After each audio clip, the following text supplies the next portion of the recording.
Hi friends, welcome to our channel. இன்றைக்கி பக்ரீத்து, அதனால் இன்றைக்கி ஒரு பிரியாணி பண்ண போகிறோம். வாங்க வீடியோக்குள்ளே போகலாம். இன்றைக்கி ஒரு மட்டன் பிரியாணி பண்ண போகிறோம். ஒரு 5 கேஜியில். அது எப்படி பண்ணலான்றது இன்றைக்கி பார்க்கலாம். அதுக்கு முதல்ல ஒரு சட்டி எடுத்துகிட்டு அதில் ஆயில் சேர்த்துக்கலாம். அதில்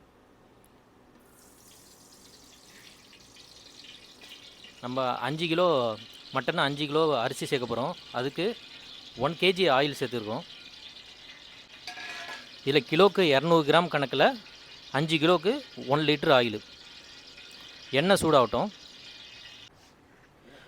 இப்போ எண்ணெய் சூடாகிடுச்சு. இதில் இப்போ பட்டை ஏலக்காய் கிராம் சேர்த்துடலாம்.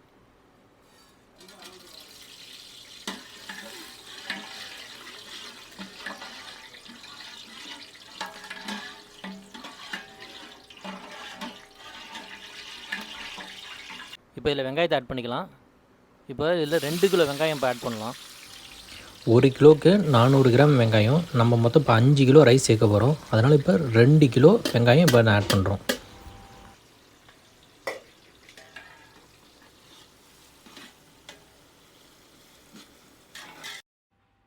இப்போ இதில் வெங்காயம் வேகிறதுக்காக ஒரு 2 ஸ்பூனு உப்பு இதில் ஆட் பண்ணிக்கலாம். இது நல்லா இப்போ கிளறிட்டுட்டு இது ஒரு மூடியால் மூடிடலாம். ஏன்னா வெங்காயம் நல்லா பொன்னிறமாக வதங்கணும். அது வரைக்கும் ஒரு மூடி போட்டு இது மூடி வச்சிடலாம். நம்ம இப்போ வெங்காயம் வதங்கிருச்சான்னு பார்க்கலாம். இப்போ வெங்காயம் நல்லா பொன்னிறமாக வதங்கிருச்சு. இந்த ஸ்டேஜ் வந்ததுக்கப்புறம் கொத்தமல்லி புதினா ஆட் பண்ணிப்போம். கொத்தமல்லி வந்து 2 கைப்பிடி அளவு, புதினா 1 கைப்பிடி அளவு.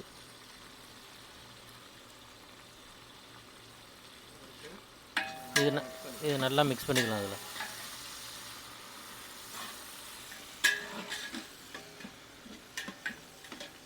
கொத்தமல்லி புதினா நல்லா வதங்கிடுச்சு. இப்போது இதில் இஞ்சி பூண்டு சேர்த்துக்கலாம். இஞ்சி பூண்டு கணக்குன்னா 1 கிலோவுக்கு 200 கிராமு. இப்போது 1 கிலோ இஞ்சி பூண்டு இப்போ ஆட் பண்ணிக்கலாம். நம்ம இதில்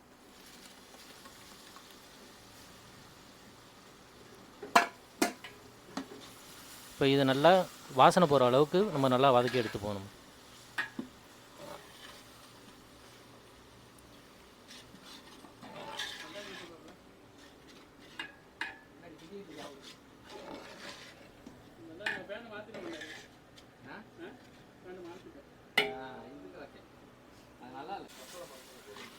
இப்போ இஞ்சி பூண்டு பேஸ்ட்டு நல்லா வதங்கி நல்லா பொன்னிறமாக வந்துருச்சு. இப்போ இதில் வந்து நம்ம மிளகாத்தூள் ஆட் பண்ணிக்கலாம். மிளகாத்தூள் வந்து 1 கிலோவுக்கு 20 கிராமு. இப்போ 100 கிராம் ஆட் பண்ணிக்கலாம். இப்போ நம்ம 5 கிலோ மட்டன் 5 கிலோ ரைஸு, அதுக்கு 100 கிராம் மிளகாத்தூள் இதில் ஆட் பண்ணிக்கலாம்.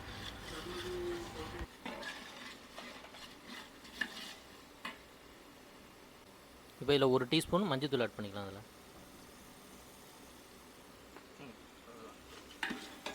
இது நல்லா பச்சை வாசம் போகிற வரைக்கும் நல்லா கிண்டலாம். இதில் வந்து எண்ணெய் வந்து பிரிஞ்சு மேலே வரும். அந்த அளவுக்கு இதில் நல்லா வேகணும். நம்ம இப்போது இதில் நம்ம நல்லா கழுவி வச்ச மட்டனை ஒரு 5 கிலோவை இப்போ இதில் ஆட் பண்ணிக்கலாம்.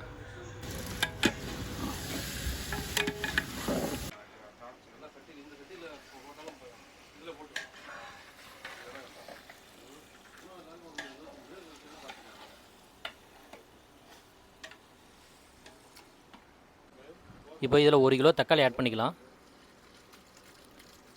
1 கிலோவுக்கு 200 கிராமு, 5 கிலோவுக்கு 1 கிலோ. இதில் 100 கிராம் பச்சை மிளகாய் ஆட் பண்ணிக்கலாம். இது எல்லாத்தையும் நல்லா இப்போ கிண்டி கிளறி விட்டுக்கலாம். நம்ம நல்லா மசிகிற அளவுக்கு. இப்போ இதில் மட்டன் வந்து வேவுறதுக்கு ஒரு மினிமம் 20 நிமிஷம் ஆகும். இப்போ இதில் தயிர் ஆட் பண்ணிக்கலாம். இதில் வந்து 1 கிலோ தயிர் ஆட் பண்ணுறோம். இப்போ இதில்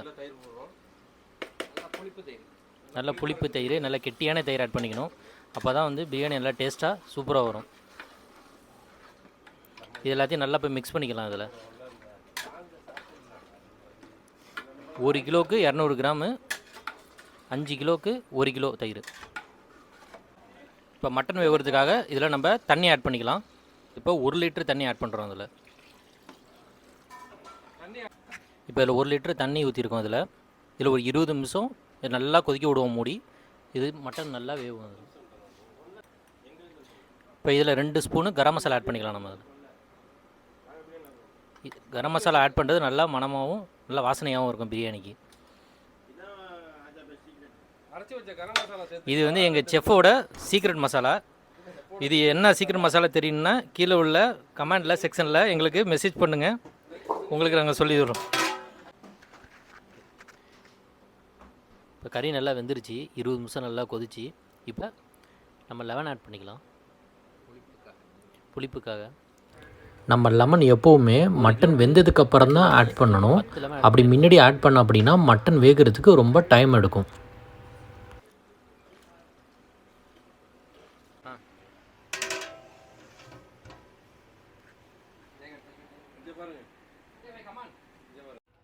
நம்ம இப்போ பாஸ்மதி ரைஸில் பண்ண போகிறோம்.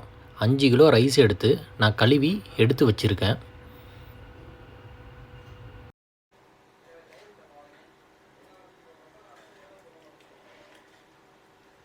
நம்ம மட்டன் வடி பிரியாணி பண்ண போகிறோம். அதுக்கு அரிசி வடித்து எடுக்கிறதுக்கு தேவையான அளவு உப்பு சேர்த்துக்கணும். உப்பு ஒரு பல்லு கூட இருக்கிறப்ப நம்ம சேர்த்துக்கணும். அப்போ தான் சோத்தில் உப்பு நல்லா கரெக்டாக டேஸ்ட்டாக இருக்கும் நம்மளுக்கு வந்து.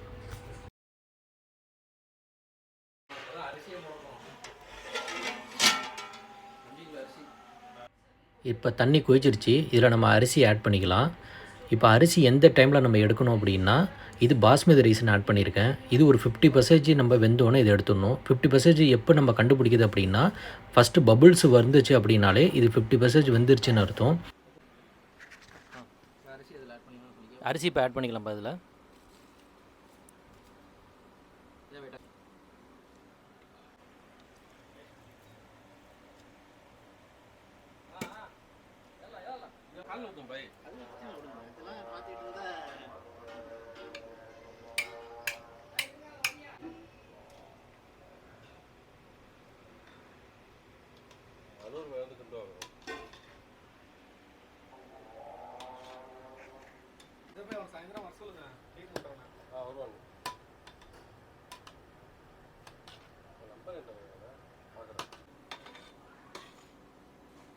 அரிசியை வடித்து போட்டாச்சு பாருங்கள். தம்மில் போட்டு ஒரு 20 நிமிஷம் மூடி போட்டு பிரியாணி ரெடி ஆகிடும். ஓகேங்களா?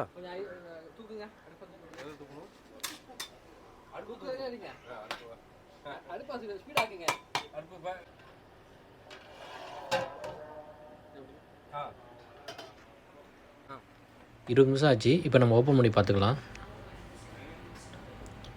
பாருங்கள் பிரியாணி எவ்வளோ சூப்பராக அழகாக வந்திருக்குன்னு.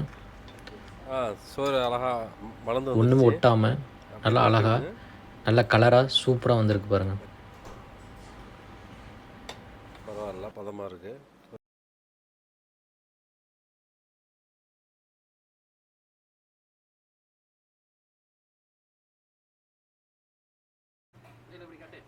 பிரியாணி நல்லா சூப்பராக ரெடி ஆகிடுச்சு.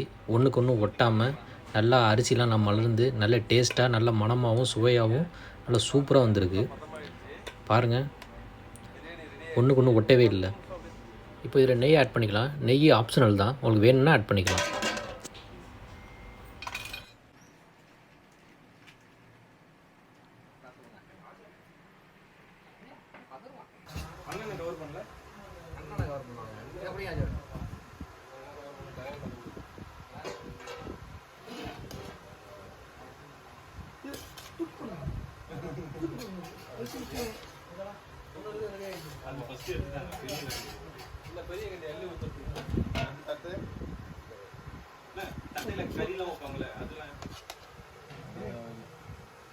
எல்லாம் வைக்கிறேன்.